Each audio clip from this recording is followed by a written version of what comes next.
Okay, good morning, everyone, and welcome to the Operations Committee meeting. Before I get started, I want to thank the BTU for suggesting that at this committee, like others, we're going to invite public comment, and that's going to start in November, right?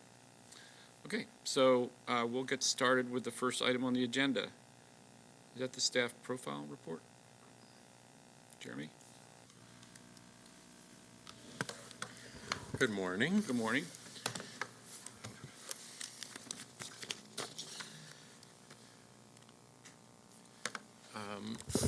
For this staff profile, there are two topics within this that I'll cover today. The first is to present a general profile of who our current city schools employees are, or as of September 1st of this year, and we have not recently presented this data in this kind of way, so I would start by saying it is really a mostly descriptive presentation in a sense that it is designed to give some information about what the profile of our staff is without specific strategies around it, so that both district staff and the board can have context of who our employees are as different issues come before us. The second topic that I'll get to is just given the timing of the year, we wanted to share some highlights related to staffing for the opening of the 2019-2020 school year. So this shows certainly the board has an opportunity to see position counts throughout the budget process. So roughly, therefore, these align with sort of trends that you've seen from a budget perspective when we think about full-time equivalent positions. This actually shows, as of September of each of the last 5 years, how many full-time and then how many staff within different categories we've actually had active. What you can see here that again reflects budget trends as well is from 2015 to 2016 there was a drop in the number of active employees across the board, across all of these different categories, and then I think in sort of a summary is that there has been an increase in positions in most of these categories over the last 5 years since 2015, or since 4 years since 2016. So the BTU line includes classroom teachers. So the classroom teachers line is just a subset of employees who are affiliated with BTU. So we have about 9,000 full-time staff. We have almost 9,500 staff who are either full-time or part-time, but are not substitutes or temporary employees. So the next several slides are demographic information about those staff, and it's broken down into most of those same categories. We've also shown in a row here a subset of Pizzazza affiliated employees, which are principals and APs. And then the very bottom row here, district administrators. What we've captured in that category are people who are assigned to district office who are chief officers, executive directors, directors, managers, and coordinators.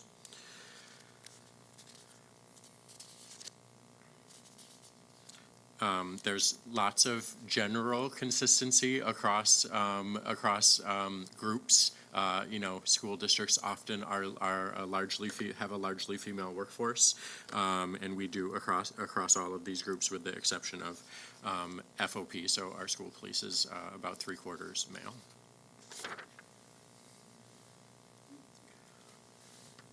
Jeremy, can I go back to slide 3? Sure.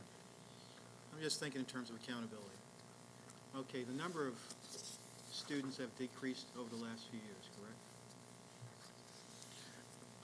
I don't know the numbers for 2019, but I will say over the last several years, yes, there's been a gradual decrease. Okay, so you have a decrease in the number of school students, but you have about a 50% increase in terms of administrators.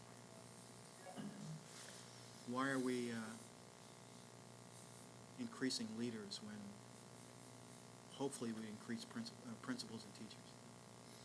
Yeah, so Commissioner Reed, I just missed the 50 increase year I mean, is which row? I'm just looking at 27, going Mm-hmm. from September 17 to September of 19. Mm-hmm. So roughly administrators have gone up 50. Last line. Oh, PSRP.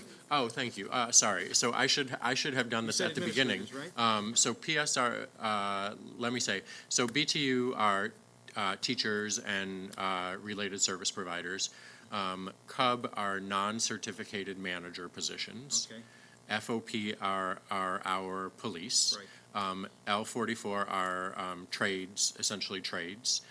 Pizzazza is actually the administrators union, so it's school-based and district office administrators that are affiliated with the union. Okay. And then PSRP is paraeducators Okay. and school-related professionals. Paraeducators. Okay. So the last row reflects, again, some school-based and non-school-based positions. It's paraeducators, secretaries, bus aides, a number of positions like that. So hypothetically, if I'm the governor, who's always trying to give you a hard time about accountability, can you easily defend that increase?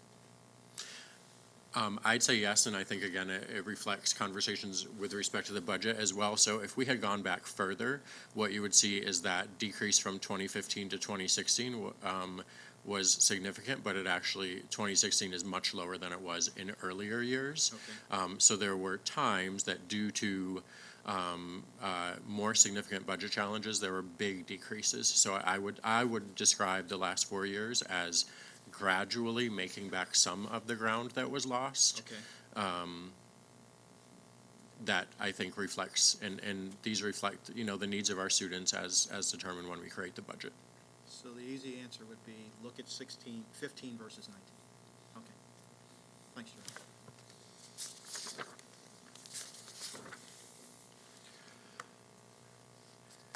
So the next demographic slide shows race and ethnicity across different staff groups. So again, here are some differences across different groups. I'll call out a couple of them, and you can let me know if there are questions about others. But our BTU affiliated staff are less likely to be Black than most other groups. And that actually reflects work that we did informed work that we did over the last year with the Black Teacher Recruitment and Retention Working Group, knowing that we want to make that number get closer to the portion of our students who are Black. You then see there are a couple of our union groups don't have much diversity. So FOP and L44 are almost all employees within those groups are Black or African American. But otherwise, the piece that I would say stands out as most different from others are those that I shared. So BTU on one end, and then FOP and L44 on the other. Can I ask you another question?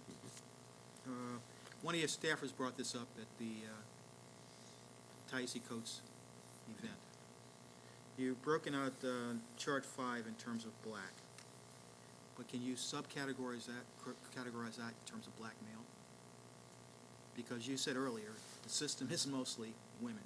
Mm-hmm. So, looks like we have a dearth of Black men in school positions. Can you break that out in a subcategory, maybe a footnote or something like that, and say what the number is? Sure. What I can say now is with respect to the classroom teacher row. So 11% of our classroom teachers are Black men, and we've shared that recently as a highlight of our staffing because that percentage nationally is about 2%. 11% is the highest that we've had in a long time. So I think it's actually a high point for us that we have through both recruitment and retention have been able to get to a point where we're at 11% for classroom teachers. Can I ask, I'm sorry, the 2% nationally, is that among urban school districts or across the country?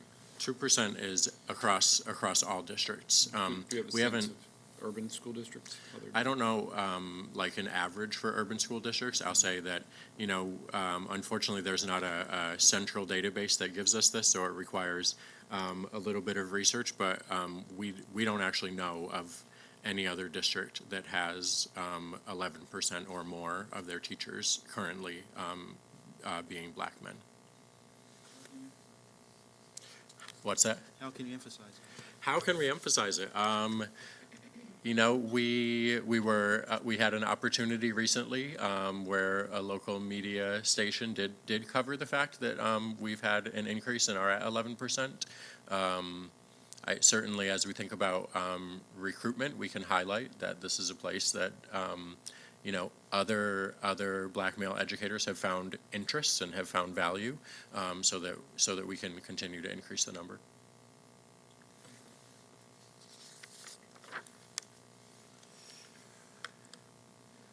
This gives a sense of age of our staff.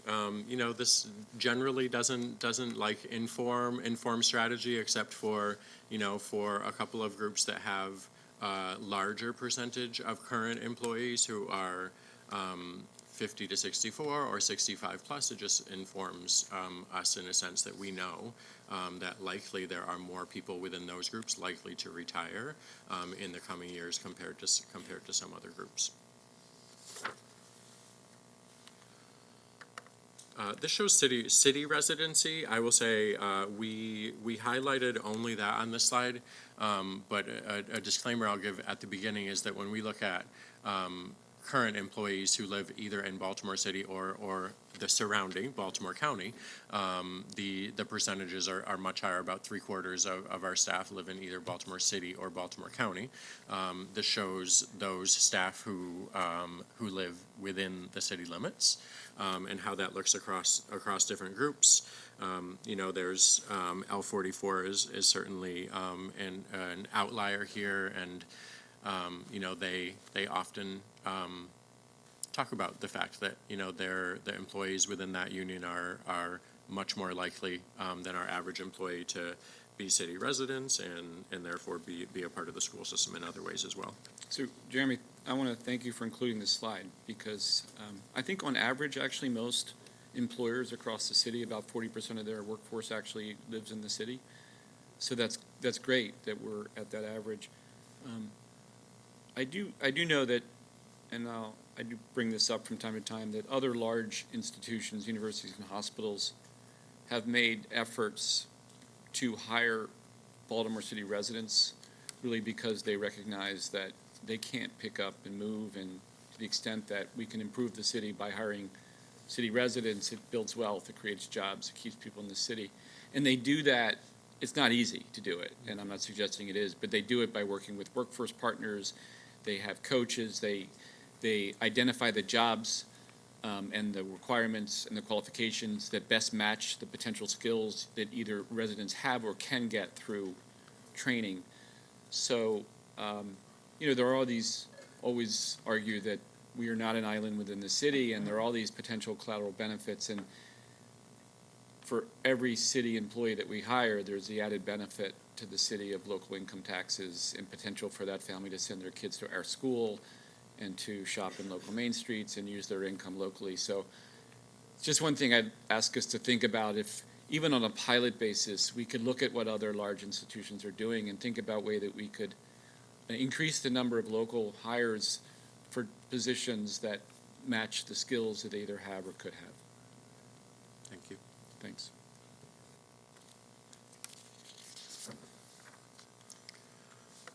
This shows staff longevity, which means how long have employees in each of these groups served continuously within city schools. So just a little caveat here: it doesn't mean that this is the total experience that employees have within similar types of work, but it does tell us how long people have been here with us in the category that they're in now. So I will highlight BTU here because more than half of our employees are affiliated with BTU. So just to give a little context here, knowing that also when you look at 20 plus years and 30 plus years, the BTU affiliated employees are the lowest of all of these groups. So when we look nationally, and this to Commissioner Frank, your question earlier, this is all districts nationally and all teachers nationally, about 61% of teachers have 10 or more years of experience. So when we look at that, we're roughly similar, that we're just under 60 versus 61. The 20 plus years were a little different in a sense that nationally 22% fall within those rightmost two columns, and we're at 14%. Again, there's a little bit of a difference in that national number because it's just total experience, not necessarily all within the same district, whereas this is within our district. But again, just some descriptive data that gives a sense of how long employees in different groups have been with us. So you have you set targets to, I guess, improve? I'm not sure what, looking at these numbers quickly, for example, I guess we want to see higher percentages of people here, teachers here longer, right? And is that correct? We want, assuming they're good teachers, we want them to stay longer. Yeah, my perspective would be for all of our staff that, as long as they're performing well, we would want them to remain here with the organization. Do you or do we have targets to go from this percentage to a higher percentage? Is that part of your responsibility to increase that percentage? And then what resources do you have to actually try to increase retention over time? Yeah, I will say we have not set targets about longevity. I think on a year-to-year basis, when we think about year-to-year retention, and then with teachers, as we think about retention beyond 5 years, those are places where we've paid closer attention than just saying we want to get to a place where X number of our employees have more than 10 years of experience or more than 20 years of experience. An example I'll give is for when we set some internal metrics as we think about the leadership component of the blueprint. One of the metrics we set was about how many of our incoming teachers actually make it to beyond their 5th year while performing effectively by that point. So it's really something that captures both retention and development, because we know that not everyone is going to come in and immediately be effective. So we want to help them get to effectiveness and then stay with us.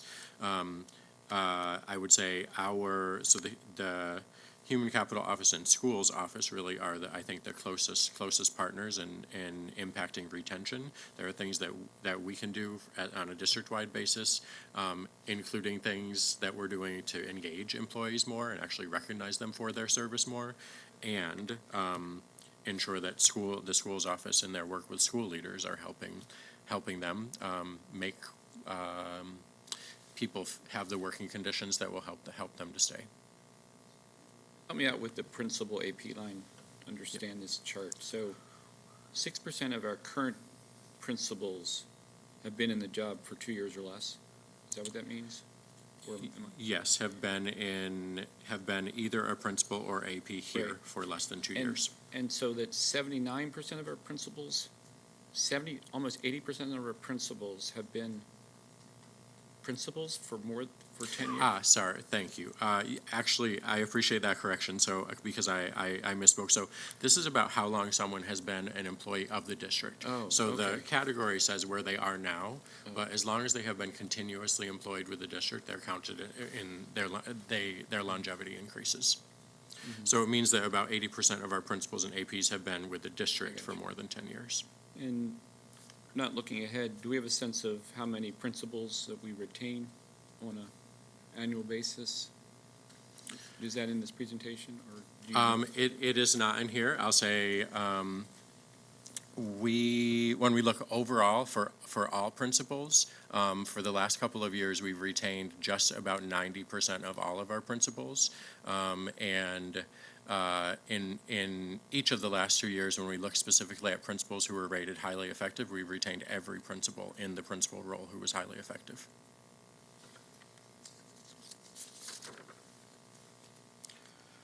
So the second part of the presentation, again, is just some highlights about the 2019-2020 staffing for the beginning of the school year. I will say this committee has a presentation coming next month that is about a recruitment plan, and we'll be able to talk about how lessons learned from this year inform what we're doing for next year as well. So I will focus on just the headlines over the next few slides. So when we look at teacher vacancies, we opened this school year with the fewest teacher vacancies in at least a decade. More than a decade ago, our data systems just were not consistent to be able to make an apples to apples comparison. And when we look at particular schools, to highlight the last bullet here, schools that are located in the lowest investment zones based on the Community Conditions Index. So those that are historically have had less investment actually opened, those schools were more likely to open fully staffed with teachers than other schools. When we look just overall at teachers hired, the last 2 years are two of only 3 times in the last a little more than a decade that we've hired at least 650 new teachers. This is a result of small increases in the total number of teachers and just a better opening day fill rate. I'll get to next a little information about retention, so I only highlight that because this is actually not a result of lower retention. It's actually some a result of more positions and some a result of the district being able to better fill those positions. And it includes, this number includes, so 680 for this year includes both people who were new to the district altogether and individuals who were in other roles within city schools promoted to a teacher position this year.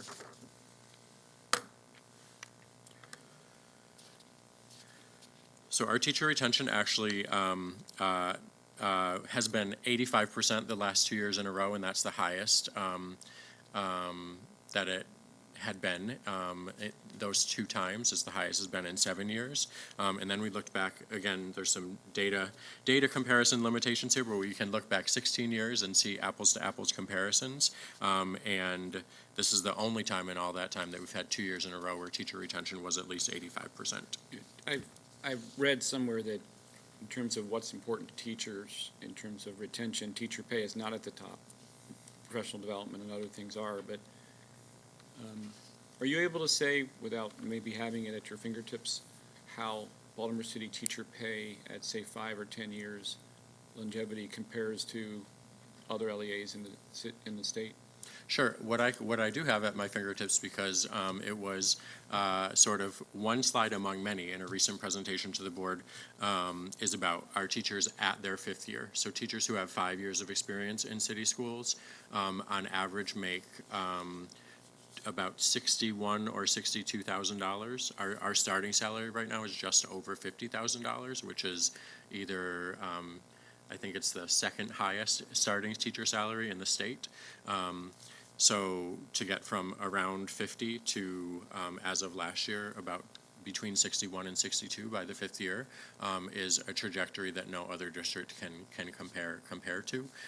And that's a result of the contract that we have with the Baltimore Teachers Union, where people can advance based on performance and based on professional learning more quickly than they could in what the steps and lanes that a typical district has.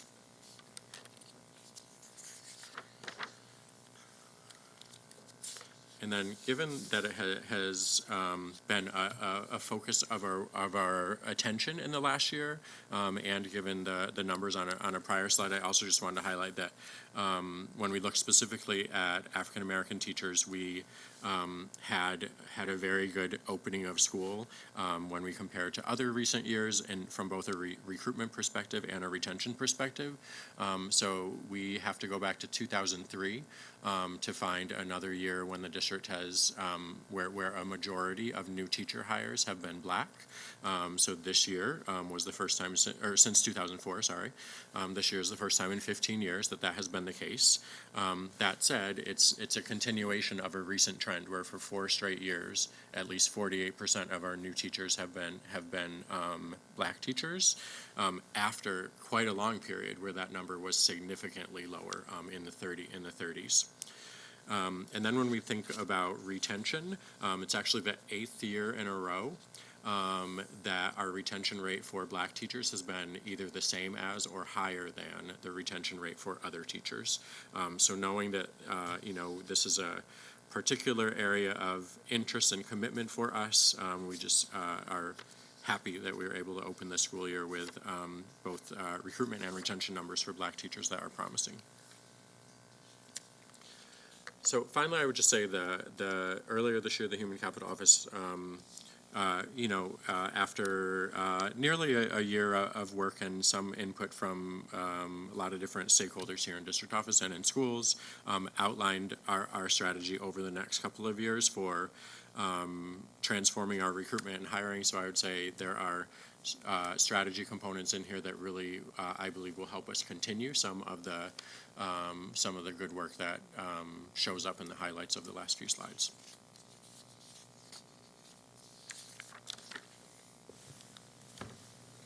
Thanks. Congratulations to you and the senior leadership. These are great numbers, really fantastic. Don't want to end on a down note, but the more sort of uncomfortable conversation is in terms of teachers who are not rated effective or highly effective. Those are not necessarily teachers that we want to retain unless they have the ability to develop. Can you speak to that in terms of the ability to make sure that we have the most prepared and effective and highly effective workforce, and those that are not necessarily destined for the teaching profession are not working in our system? Sure. I don't have the exact numbers, but one thing that I can say to that is we look at teacher retention broken out, year to year teacher retention broken out by their performance in the prior year, and districts across the country have historically not done a good job of differentiating teacher retention based on performance. And when we look at ours, I know that our retention rate for our highly effective teachers, I think for 7 years in a row, has either been 92 or 93% every year, whereas our you saw their overall retention rate has been 85 or a little less than 85. I'm pretty sure that when we look at developing or ineffective teachers as combined together, that the retention rate is in the 70s. There's some positivity there that our school leaders and the district are doing a good job of at least differentiating those retention rates. And I would say, like, we probably wouldn't want to be in a case where we have developing or ineffective teachers retained at very, very low rates, because that would say the district is not investing the time and effort to actually help people improve. And my example about brand new teachers, is relevant here, that, we don't expect everyone to immediately be effective in the classroom when they first come to us. I will say the reason that we set a metric specifically about how can we get people to beyond 5 years and performing effectively by that point is a challenge in teacher retention is that we consistently lose a quarter of new teacher hires by the first day of the second year. So a quarter of everyone we hire doesn't come back for the second year in recent years, and that's a place where we want to see improvement. Do we know, this is my last question, do we know if we lose them to other districts or they leave the profession? It's a mix. We don't have 100% like comprehensive data on that. It's definitely a mix. I think that people who have been here for a few years, when they leave, they are more likely to be leaving to go to another place to continue being a teacher. Certainly a higher percentage of people leaving by the second year are actually deciding that this is not the profession for them. Great, thank you.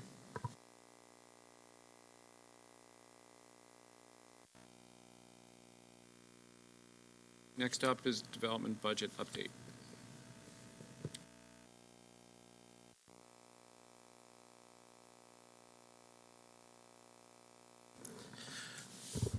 Good morning.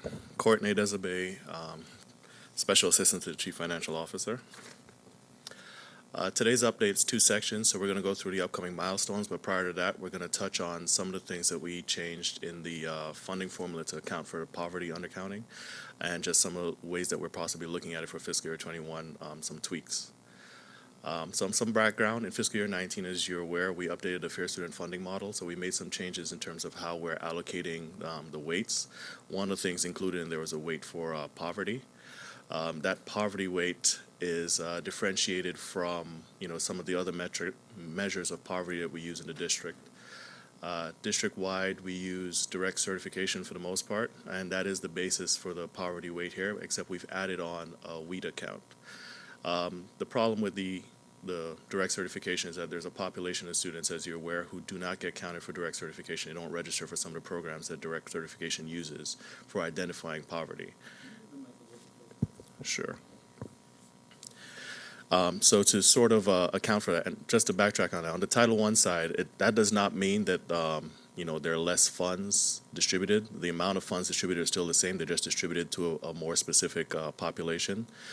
So the schools, if there is an update or a change on that end in terms of identifying poverty, it does not increase the amount of funding. It just sort of reallocates it. So some of the schools who get more funding now currently because of that distribution would probably get less as it's moved to other schools. So just to be clear on that. On the Fair Student Funding side, to account for some of that undercounting, we incorporated, as I said, the WIDA Level 1 and 2, which is an English language testing structure, to account for students who aren't being counted in the direct certification figures. So WIDA was used because immigrant families are less likely to be enrolled in the government programs, as we mentioned. So we're hoping to identify that population is not enrolling in direct certification programs. And aside from that, there are additional, requirements for students in ESOL that require further support. So there's an assumption that if they're participating in WIDA, they also meet the poverty threshold? No. To be clear about that, we're not making the assumption that, if they participate in WIDA, they're poor. We're saying that there's a correlation somewhat in the populations that we would see registering for those programs who are being uncounted. Well, the WIDA program, who are being uncounted. I'm sorry, say it again? What we're stating is that the population who would be taking the testing is likely to correlate or have a high level of correlation with the population that's not registering for some of the programs. Yeah. So you apply some percent? Yes, so we take the lower, essentially the level, WIDA Level 1 and 2, which are the lower English levels, and we say that, of those, we're going to look at anyone who is already not counted in direct cert, and we're going to add that total to the count that we're using for direct cert as well to expand the range with which we can cover. So we broke out for fiscal year 20 what that looked like. So basically we were trying to differentiate the amount of funding that's allocated for students based on WIDA from the rest of direct certification. So the weights are different for high school and elementary. It's 400 per pupil in elementary and 700 in high school. So 53 schools receive poverty funding due to the WIDA weight. The total poverty funding distributed due to WIDA is 449,000. And the dollar amounts range from 400, which is, one student, up to 102,000 in one school. And there were a total of 891 students who were accounted via this measure that would otherwise not have been accounted via direct cert. This chart, which is extremely difficult to read, shows you some of the schools that received more than 10,000. So there's one particular school, Patterson, where you can see, there was 102,000. Other than that, none of them were really above 39,000. What that does tell us is that a lot of the effect here is sort of related to enrollment in general. So a lot of the schools that you see with the higher numbers of schools that have higher levels of enrollment, and we do see some other schools that we've identified who we know, have higher EL populations like the Highland Town schools and John Roar, et cetera. So the things that we're considering for fiscal year 21 are really adjusting the WIDA levels to encapsulate a broader range of students instead of just taking 1 and 2, maybe take, WIDA level 3 as well. And another consideration is to increase the dollar amount specifically for the WIDA portion, or some combination of those two items. The thinking here would be really to make a determination, or the deciding factor would be whether we think we're capturing the right schools in general, and we just need to provide additional funding to those schools, or whether we think there's a population that we're still missing in terms of the count. And I think it's a little bit of both at this point. We still have a number of the students who would fall in the category of being uncounted that we are still not accounting for. This is not a perfect measure. But even then, from the dollar amounts that you see allocated, we're seeing that it's not a lot really that's adding, the WIDA count is adding in terms of distribution of funding as well. Just a couple questions. So I'm not familiar with WIDA. There's how many levels of testing are there? I'm not certain of that. I think there are 4. And so right now it's just, and what do the numbers mean? 1, 2, 3, and 4? It's basically the severity of, or how far they are along the spectrum of English learning. And so 4 would be A lot more fluent than. more fluent in English. yeah. Okay.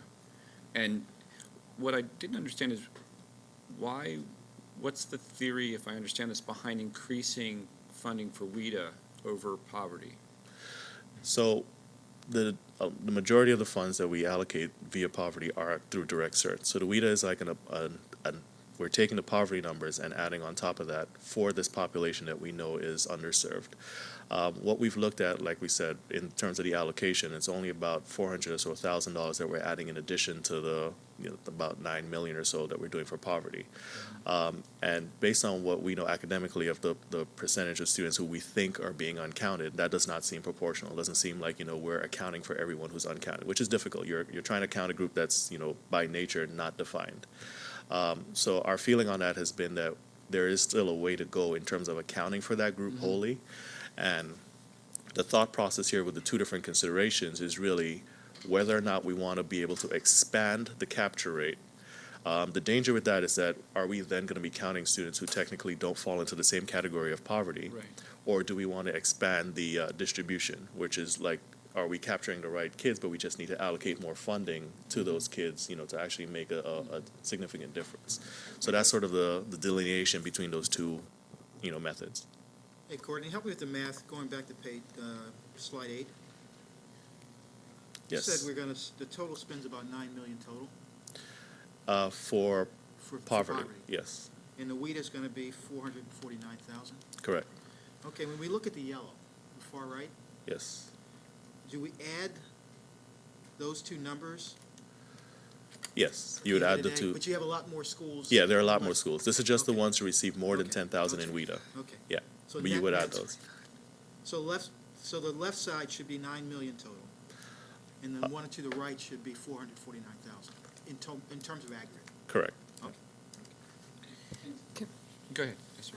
So, this is a problem we've been trying to resolve in a number of ways for a long time, and it's challenging. Oh, I did the opposite, sorry. And it's been challenging. So we had this method of trying to address this undercounting issue. We've also tried to put in title dollars some additional resources to provide centralized services to schools that are undercounted. But one of the challenges that we've had, and I think Courtney has been really thoughtful about this, is that we don't exactly know how large of a gap we're trying to close. We know that the schools that serve large numbers of EL students have seen large drops in their larger drops in their poverty rates, but we don't know exactly how big, what the gap is, because direct certification is a different way of counting poverty from farms. So we're doing a pilot right now with alternative income forms that will be wrapping up at the end of this month. So schools, we're working with Burke on this, so schools that have high EL populations are participating, as well as we have some schools who dropped. When all school districts, when you switch from direct certification or from farms to the CEP program, all school systems see a drop in their poverty rate because direct certification counts a more concentrated form of poverty, so it makes sense that you would drop. But the challenge is that schools with high EL populations dropped much more and then have continued to drop since then. And so there are some schools that when we made that switch dropped didn't have high EL populations, but dropped more than the district mean, and we don't know exactly why, so we included those in the pilot. And then we have some control schools who kind of dropped at the normal level that a school system drops. And so we should have those results soon, and that should help inform any policy decisions here, and frankly, for the Kerwin Commission too, about what we think makes sense in terms of a way to use this as a methodology to try to close that gap. Yeah, I know it's been something you've been working on for a while, so congratulations on the progress. So 2 ways to potentially increase the WIDA. One is to go to level 3, and the other is to increase the number. Is that correct? Yeah, the dollar And value. The dollar value. I do want to ask either of you, when we went from farms to direct certification, that did not get in the way of our ability to serve free lunches to the entire enrollment population? No, Or in did fact, that it change? improved it. It allowed us to provide free lunches for the entire Because we population. went to direct cert? Because we went to direct I cert. thought we were doing it under farms, no? No, I think we were, I don't know if you can remember, Allison, it was 80-something%. We are 84.6% under Yeah. farms, and but the switching to CEP, the benefit of it is that it allows us to make sure that all students could eat for free without having to collect forms. Interesting, Right. because our poverty rate dropped. So again, it's not that the poverty changed in Baltimore, it's that when we collected farms forms, even when you collect farms forms, districts, there's a certain number of families that we document their poverty through the application, through the farms application, and there are some that we've always counted through direct certification. What direct certification means is that we have access to databases that tell us that if those families are on TANF or they're on SNAP, then we can count them without needing to get a form returned. So there's always been part of a population, we count it that way. Farms, remember, is counting number of families that are free and reduced price meals. Direct certification is more akin to the number of families that are free, would qualify for free meals, so the higher poverty families. And so there are less of those than free and reduced. And so it would make sense that the number of those families would drop, but it's not as if our poverty rate dropped, it's just how we're counting it has changed. All right, next thing we have up is the upcoming budget development milestones. So right now, we're collecting information for budget guidance updates. We're doing this a little bit earlier than we did last year. Again, the goal is able to sort of share that information cross-functionally with the team central office so they could review each other's information before it's published to the schools. Right now, we're going through the enrollment adjustment process. Actually, we have schools in this week, yesterday, today, tomorrow, who have experienced significant funding change based on the enrollment changes. It's not included in this presentation, but I will say, like, district-wide, we came in pretty close to the projected amount from the spring. This is, about 2 years in a row that we've been fairly accurate at the district-wide level, but there's still, largely because of school choice, a lot of variation between individual school numbers. So we still see some shifts where some schools are gaining and some schools are losing. But district-wide, we're coming pretty close to projecting where we end up. So that process is ongoing this week, and then through next week, schools will be submitting their amendments and P-STARs for that process to process the changes. The next step after that will be getting into some of the engagement, the community engagement on the priority discussions, which are going to start in November. Any questions on the timeline? All right. Thank you.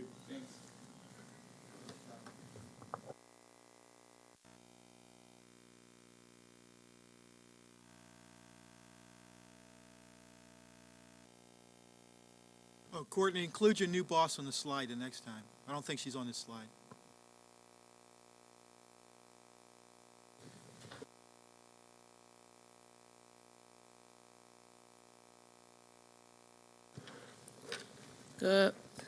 Good morning, Jacinta Hughes, Director of Transportation. Good morning, Robin Marshall, Assistant Director of Transportation. I want you to note that Jacinta wore her school bus sweatshirt today, so I don't know if you can see the school bus logo there. So we're going to start with our update. So we will talk about student ridership, the conditions that impact how we transport students, our accomplishments, and our areas of focus for the upcoming year. Student ridership, we pretty much transport students on MTA, provide corner-to-corner services, curb-to-curb, swing space, and extracurricular and special events. We wanted to show the distance. So we have about 4,500 curb-to-curb students that we transport annually. We transport as far as Frederick, Maryland. As the map can show, our longest distance that we travel a day round trip is about 100 miles, and the shortest would be about 0.7 miles. So the purpose of this was just to show how it's a little bit difficult to transport students within ride times. So when we say curb to curb, we're mostly talking about taxis? No, curb to curb would be yellow bus, Yellow bus. or our taxi cab services. Curb to curb means it is door to door, meaning our special needs students, homeless. Right. What percentage of door to door are buses versus taxis? The percentage, so it's about, and I'm just throwing a number out there, it's close to 25%. Which is what? Taxi. 25% is which one? Taxi. Taxi. And the rest is, Yellow bus. Yellow bus, correct. thanks. You said you have students that go 100 miles round trip? Yes, sir. Yes, that's our longest distance of a student that we transport. Are they going by themselves, or are they not in a bus with a group of people? So that particular bus has about 4 students on it. So just so happened we have more students going to that school, but it has been in the past where we may just transport one student. In that case, we would try to assign that student to a taxi cab if possible, if the student's disability would allow transportation by cab. So what's that, like 3 hours a day? It's about, when you put the AM and the PM commute, about 90 minutes each way. All right. Just so that everyone's clear, these dots represent where the schools are, not where the students live, right? What do the red dots represent? That's Where It's they the go to school. So schools. we transport city students to schools outside the district. I just want everyone to understand. Correct, yes. You want to explain that? For- Yeah, for if it's a non-public placement, so if students have been through the IEP process, it's identified that the school that they need to meet their needs is a non-public placement. Some of those placements are outside of the city, and so if that's what's required by their IEP, then that's where we transport them. In addition, we transport students for foster care and homeless students that live outside of the city schools district back to their school of origin. Yep.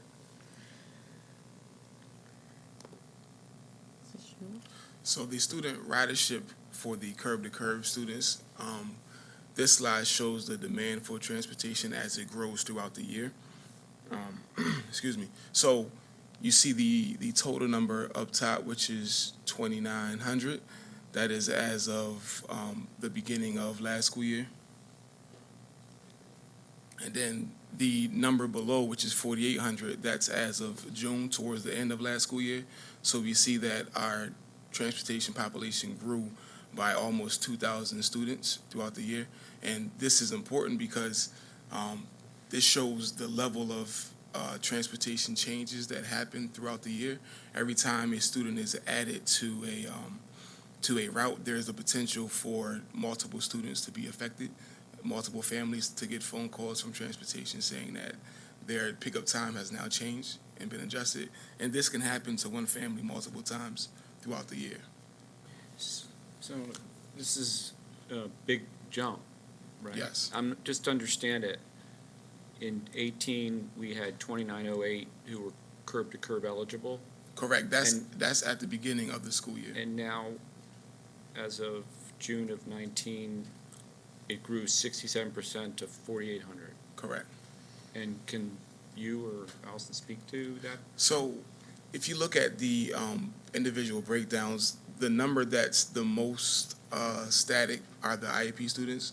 they grew a little over 100 students. But if you look at the blue, which is the homeless population, we had about 321 students in the system eligible for transportation by day one. But then when you look towards the end, we had over 1,300.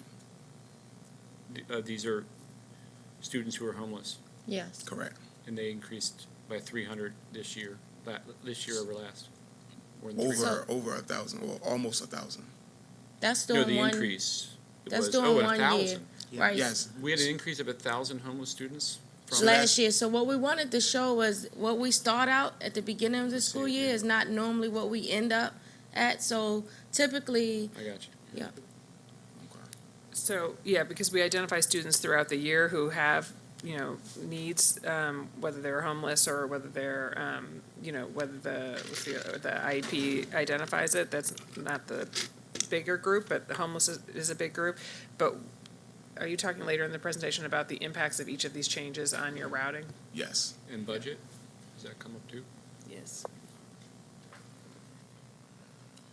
so Do we have a greater understanding, if maybe it's later, a greater understanding of why that number is increased by 1,000? So basically, the families are not always identified yet by the beginning of the school year. So the trend has indicated, like, as the weather gets colder, families tend to then go into the school to update their status to homeless in order to have transportation. So most of it is probably more climate related. But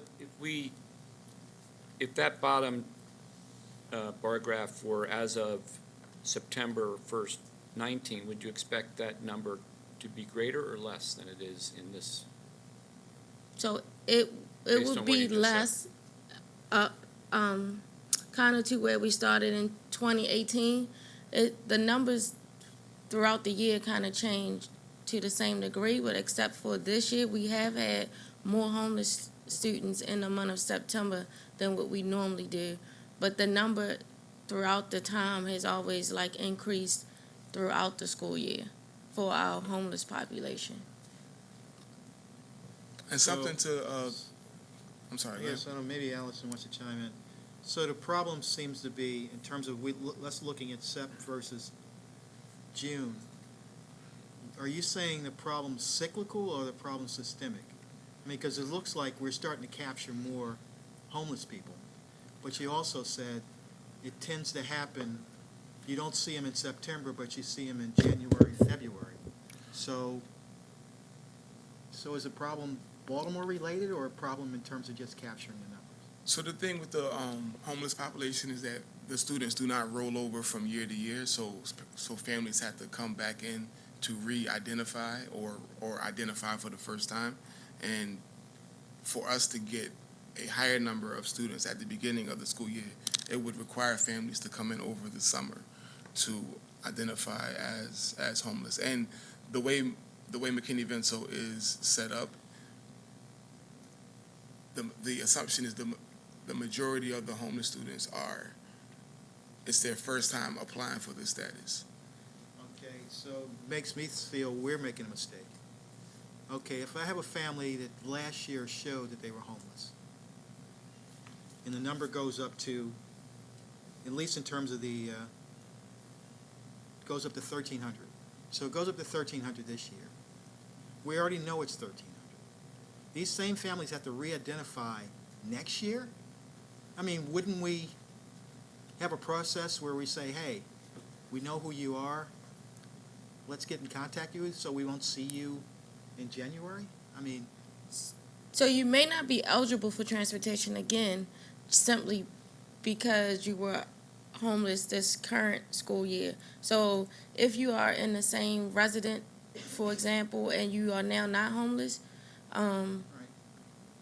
so I'm not really for sure how we would engage families to continue the status of homelessness each school year.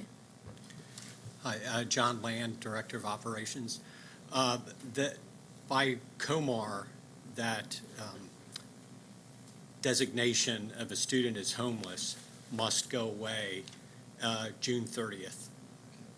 So every student in the state of Maryland that is designated homeless throughout a school year, that designation is removed June 30th, and so it's a new start to identify students who are homeless.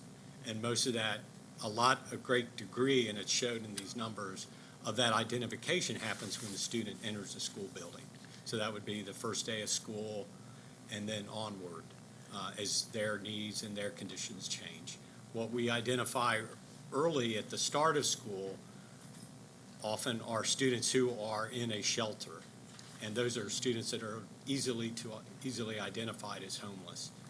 But that change in the designation of homelessness, which draws that number down, happens on June 30th, and that's a COMAR requirement. So I think I asked the question opposite as I should. Could you either update this or just get us the information for the top bar graph, what the number was in June of 19? So we can compare June of 18, to June of 19. To your point that it's not until we get closer to inclement weather that those numbers start to increase. So that we're actually getting a sense of the increase from June to June, could you just get us that number? Is that available? Yes. Okay, thanks. This is philosophical. Why do poor and homeless people have to prove they are all the time? I mean, I'm just throwing this out. I mean, there's no answer for this, but whenever somebody's poor, they have to prove they're poor. Whenever somebody's homeless, they have to prove they're homeless. If you know they're homeless, But some homeless with it. people are placed in permanent housing from year to year. but the change we see is 1,000 people. I mean, that's real. That's a real number. Well, that's why I asked for June to June, because what we're hearing is it increases as the weather gets colder. I mean, but that's the only line that increased. That's the only line. I agree with you. I feel like it's disruptive and it takes us a lot of time to do the checking. So, no, I agree. It is a COMAR requirement, but I agree that it is disruptive. And a lot of times, a lot of these students, correct me if I'm wrong, team, but a lot of these students that we end up transporting later in the year are the students we transported in the year prior. Yes. Is that true? Yes, but one trend that we did notice is that there are not a lot of homeless families that travel for 3 years. Families do go in and out of homeless status. Yes. Include in homelessness families that are living with relatives? Or Yes. Yes. Yes. So we want to give a demonstration of where our money is spent in transportation. 68% of our students are transported via MTA, and only 34% are transported either on a yellow bus or taxi. But our budget, 85% of our funds are spent to transport our students on yellow bus and taxi, and only 15% for MTA.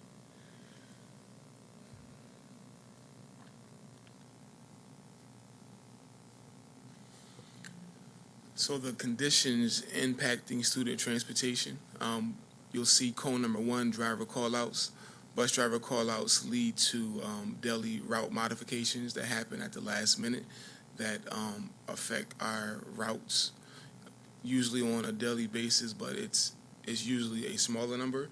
But whenever there's snow, but we still open, we do experience a higher number of driver callouts. Number 2 is route refusals.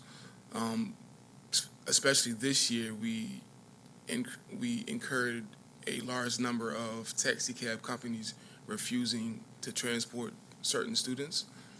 Mm-hmm. Could you go back to 8? Could we include in this slide the actual dollar values? Okay. Not just the Sure. percentages? Yep. And if we have it, could we get a sense of how this compares to other districts, if that is available? Because we talked about this last time, and it's a sensitive issue, the requirement in COMAR and the judgments we make about who is eligible for curb-to-curb and taxi, which is clearly the most expensive form of transportation. And we're really not able to make certain judgments, and we assume that people are being appropriately assigned to these categories. But we don't have any way of knowing where we are versus other districts in similarly situated, not necessarily Baltimore County or Howard County, Right. but other urban districts. If it's available, I'd like to know how we compare in terms of how we do with homeless, IEP, and other students that are eligible for this form of transportation. Got Okay. it. Is that fair? Okay. Excuse me. In Cone 3, a small internal fleet, the district's small fleet gives us little leverage when contractors perform below our standards. We don't have the ability to take a bulk of their routes from them without other route options. And number 4 is part-time availability. The number of bus drivers this year that are certified with the city is actually higher than last year, but that's a deceiving number because a lot of these drivers are part-time. So even though there's more bodies, it's still not a lot of person availability. So this is to what extent is this a serious problem where you have service providers who are under contract who are not meeting the terms of their contract, but we're limited in our ability to exercise the most extreme penalty, which is to cutting them off because we don't necessarily have alternatives. But are there other ways to exercise penalties, or are we able to build into the contracts certain financial penalties that fall short of termination, but there's a financial consequence of them not meeting the terms of the contract? There is, and we do enforce those penalties there. We call them liquidated damages. So whenever a contractor does have to operate, let's say 2 routes was assigned to 2 buses, but they had to use 1 bus to run those 2 routes, we'll only pay for that 1 bus. Or if the students end up being late, the penalty for that is half of their daily rate. So we do charge them those liquidated damages.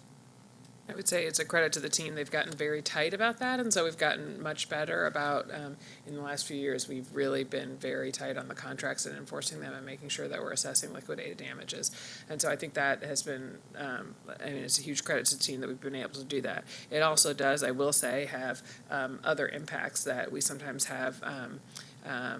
It makes it sometimes challenging to get certain providers to want to provide service because we've been so tight on our contracts that it's not they liked it better when it was a little bit easier.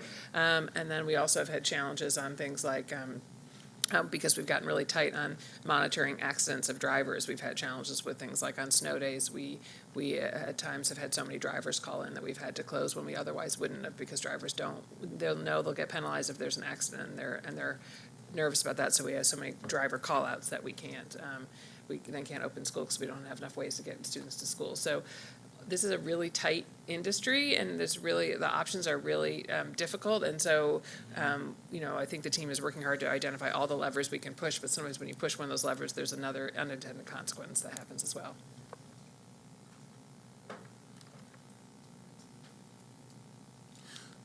So this slide is what Allison was asking about earlier. So since we have so many students added throughout the school year, we wanted to show and this is a real situation with the addition of 1 student to a route, like the domino effect that it has. So, and I'm sorry, this scenario is not a student added. It's a student whose address changed mid-year. So 1 address change for a student impacted 11 other bus routes,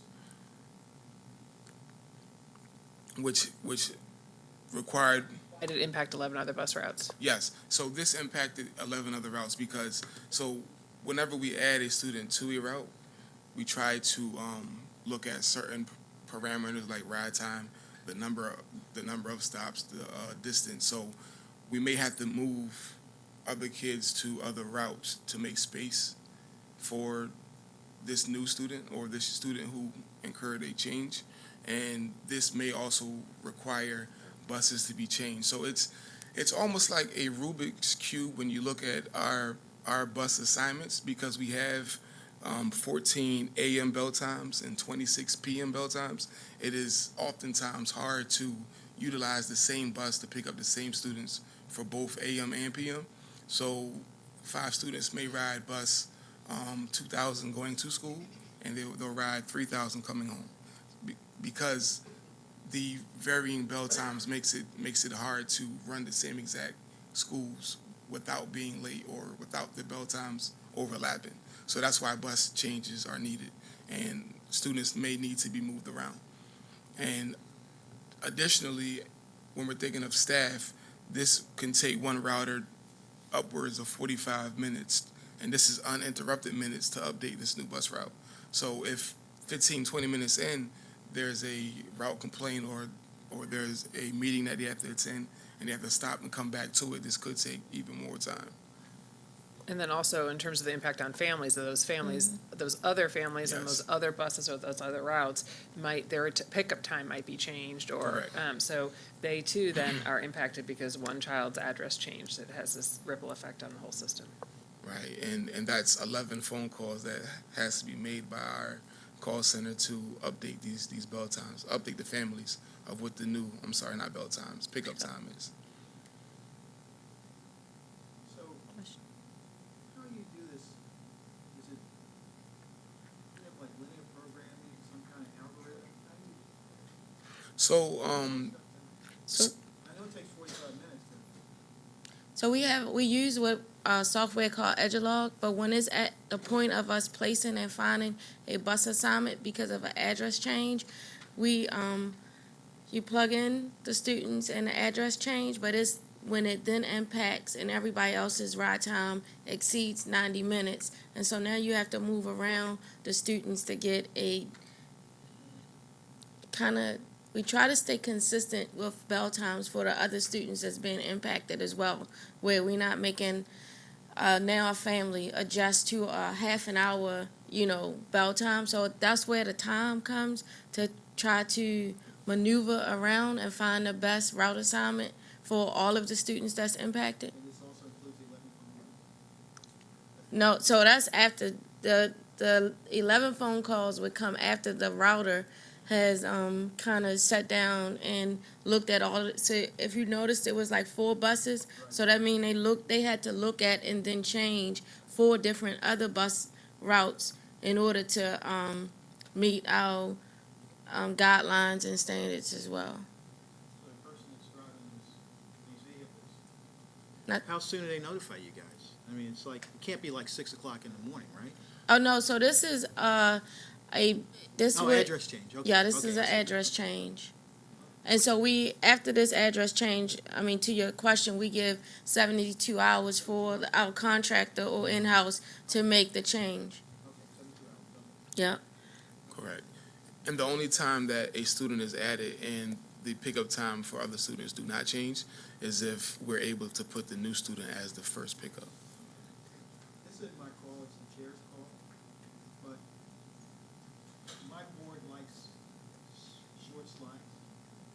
Oh, well, I guess the chairman he can tell me whether I'm all wet or not. Okay. But looking at your slides, and me, for the sake of speed, and my board, I would hope you could eliminate 5, 7, 10, 11, 12, 15, and 16, the slides. Say that I again. defer to my chair, but I'm looking at your Wow. slides, and, for the sake of speed, if you could eliminate those, but I defer to my chair because it's his meeting, but I go to the conclusion anyway, so. I don't know if the chair agrees with me or not, but I would eliminate 7 of your slides, just so you can be faster when you do the full thing to the board. Okay. Thank you. That's fine, I haven't had an opportunity Yeah. to look at those slides Okay. separately. So this slide goes into the variation of bell times that I spoke of. There's, and I'm sorry, I said 14. There's 12 a.m. bell times and 25 p.m. The base number of buses that are used are 271 for curb-to-curb routing. 27% of our students ride a different bus number in the afternoon than they do in the AM.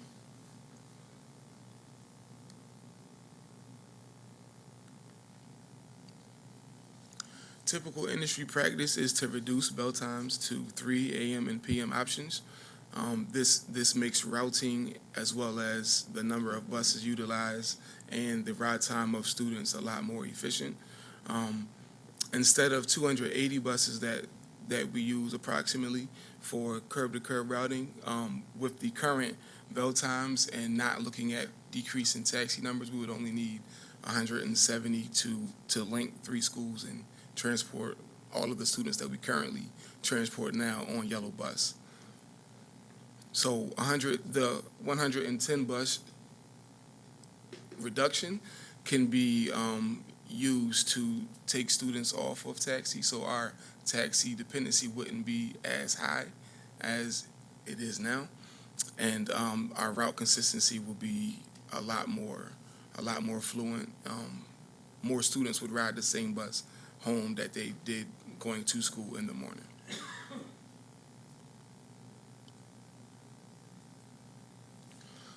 So, challenges to applying typical industry practice of about 3 bell times. The Office of Pupil Transportation primarily provides curb-to-curb services when most other Maryland districts usually, and I kind of want to say all outside of Baltimore City, have the majority of their students transported by corner to corner. So since we don't have that corner to corner setup, it's a lot harder for us to model the way they do transportation. So unlike other districts that are zoned and have a feeder system, City Schools is a choice district, and students can travel from east to west, north to south, or vice versa. The charter autonomy kind of makes the intermittent schedules hard to navigate. All students impacted by the small population of students is a factor because, like I said, one school may only get 10 or less specialized transported students, so changing their bell time for maybe a population of students that's at that school may have 300 students, and we're changing the bell time to accommodate the 10 transportation students. And the first bell time may require some students to be picked up earlier than before. So those are just some challenges that we have with reducing those bell times. Areas of focus. So we are currently, so we did a routing analysis. We had the routing company come in to analyze not only our staff, but the processes and the ways that they're using the software. And on a high level, our feedback from them was we have a very talented routing staff, but the situations that we put them in makes their job a lot more difficult. And what he was referring to was the 20 plus PM bell times, the number of buses they have available to route students would make it hard for anybody who's trying to route 4,000 plus students. So staff and fleet expansion, we want to continue to recruit drivers that are new to the district. And I want to emphasize new to the district because if we were to recruit a contracted driver, then that's not adding a driver to our pool, but more or less relocating from a contractor to us. So it's not giving us more leverage. It's just kind of moving our current staff around. MTA service review. Okay. So the 5-year strategy, we are currently working on a 5-year strategy to present to you guys this school year. So we are developing a plan to not only increase our internal fleet and staff, but to also revamp our internal processes and work to get our service level to the highest standard that it's been.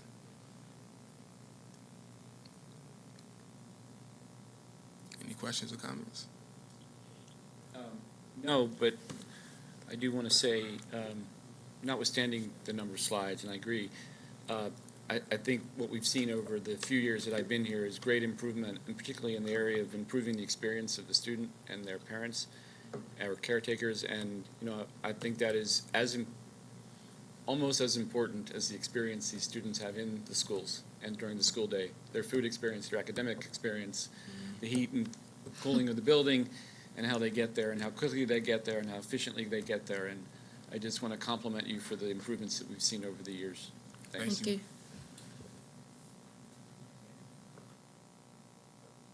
Just one point of clarification, this presentation is not going before the full board, it's just the operations one. Yep.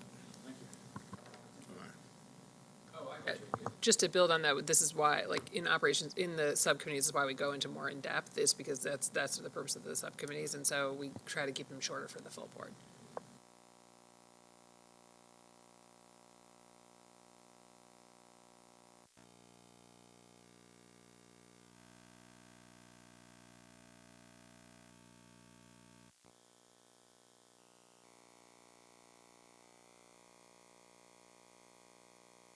Think we need a presentation on each, or how do you want to handle this, Vernon? Do you want to just go one by one and see if we have questions, or do you want to give a quick overview of the number of items we have?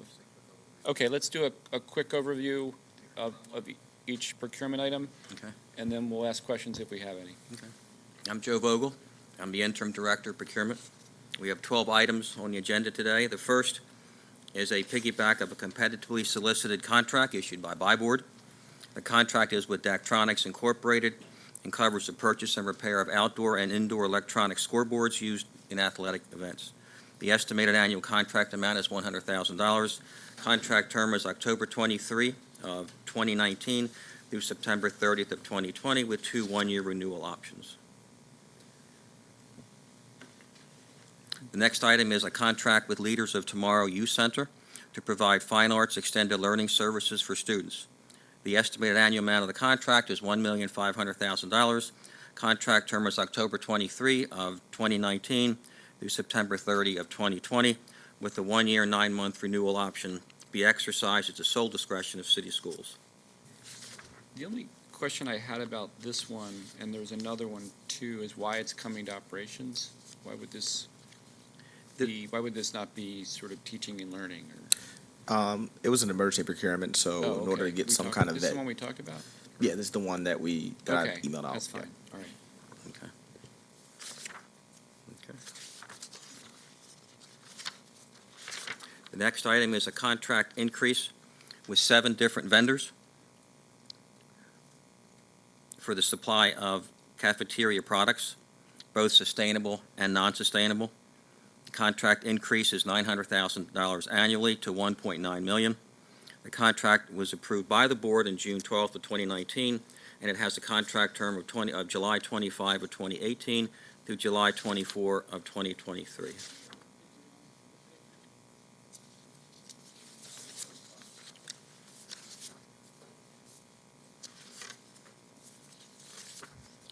The next item is a competitively solicited contract with Kyle. I'm sorry, yes. So for the paper products to Acme, the 900,000 comes from where? The additional cost?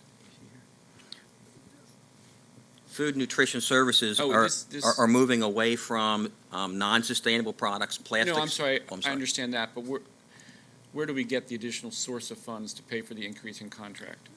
They're not here. We have it in their account. In that food nutrition services account number, Right. there is money in there for that.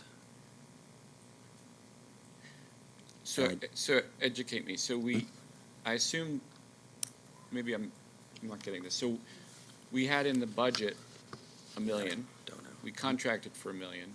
Mhm. Because of the change in our standard Mhm. for recyclable, we increased by 900,000.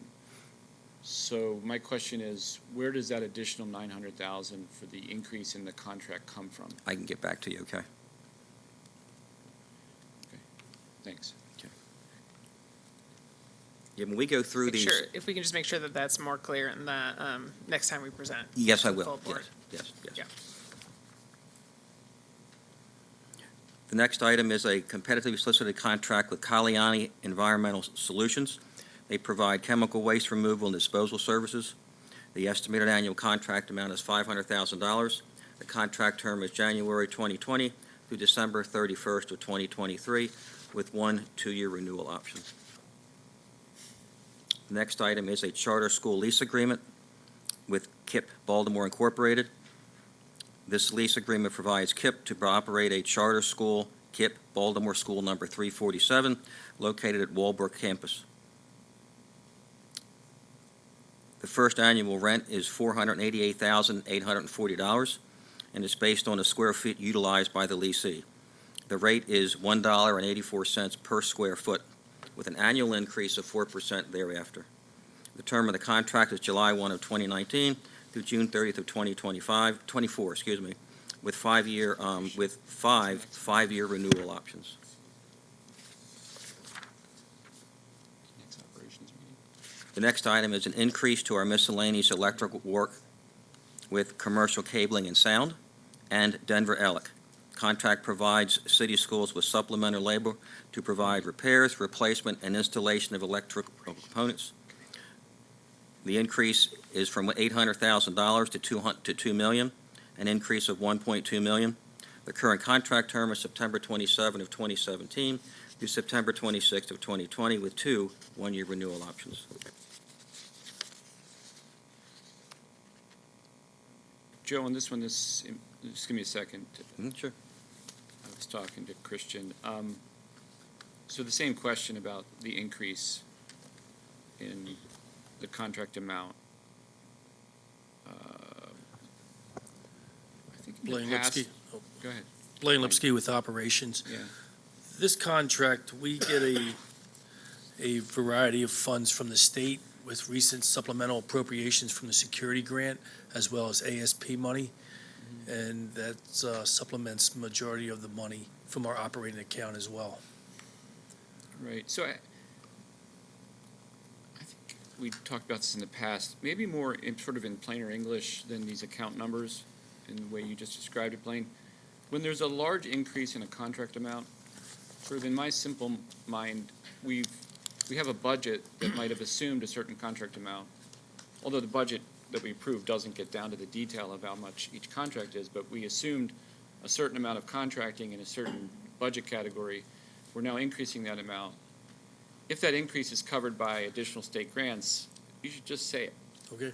Because I think we would like to know, and the general public would like to know, are we taking money from another source, or are we getting additional money to cover this increase? Understand. Great.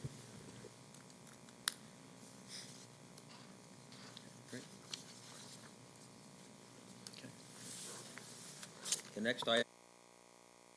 next item is a competitively solicited contract with J.F. Fisher in a total amount of $5,344,000.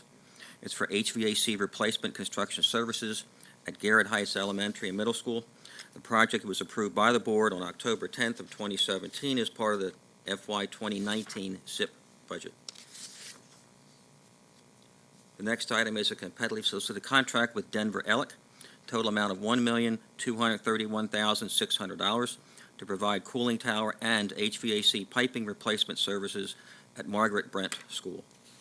Project was included as part of the FY 2019 HVAC funds. Next item is a competitively solicited contract with E. Pinkiness Construction in a total amount of $783,146. Contract provides window and exterior door plate replacement construction services at James McHenry. The project was approved by the board on September 27th of 2016 as part of the FY 2018 SIP budget. The next item is a competitively solicited contract with Shillmore Incorporated in a total amount of $5,899,396. Contract provides HVAC replacement and fire protection upgrade construction at Federal Hill Elementary School. The project was approved by the board on October 10th, 2017, as part of the 2019 SIP budget. Next item is a piggyback of a competitively solicited contract issued by Sourcewell. The contract is with W.W. Granger and provides percentage discounts off of manufacturer's list prices on various maintenance, repair, operating supplies, tools, lighting, etc. The estimated annual amount of the contract is $500,000.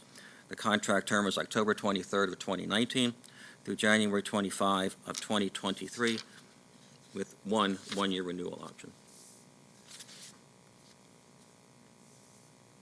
Last item is to piggyback off of the Education Services Center Allied States Cooperative Contract with Frontline Technologies Group. Provides a substitute teacher management software.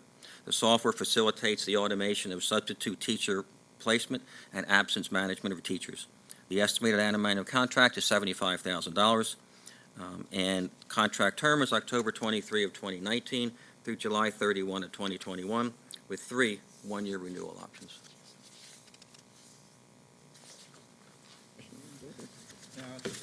Thank you. You're rolling at the end. That was great, Joe. Appreciate it. I And try to guess- speed it up. I guess two things set with me is one, I guess Blaine mentioned it earlier. It helps us a lot, I guess, and Mr. Chair pointed out, in terms of knowing the flow of funds, You're right. Mhm. where the money's coming from, and No, good point. how it matters. Yeah. And I guess the other thing that sits with me because of numbers is the impact. Mhm. The impact in terms of the financial side. Yeah. And I guess the third thing, I said two, but the third thing is hopefully Allison helps us here where, in terms of checks and balances, it comes to us, but insiders know a lot more in terms of the need and the veracity of the numbers. I mean, do you guys scrub it before it comes to us? How does that work? So in order for the budget number to be identified, somebody's going through to look for those budget numbers to make sure there's actually funding there to pay for it. So that's, and the individual department is making sure that they have money within their budget, and so. We have a what's called a Procurement Review Committee. You might hear us call it a PRC. And we meet twice before a board letter gets to you. And at that PRC Review Committee, we have the end user come. We review it, and we may ask them a bunch of different questions. Even before it gets to the PRC Committee, the buyer typically and end user are back and forth exchanging questions and answers. So we do try to scrub it before it gets here, and it goes in front of a committee before it gets here. So there are a number of eyes looking at it. Thanks, everybody. The next Operations Committee meeting will be November 19th. And have a great rest of the day.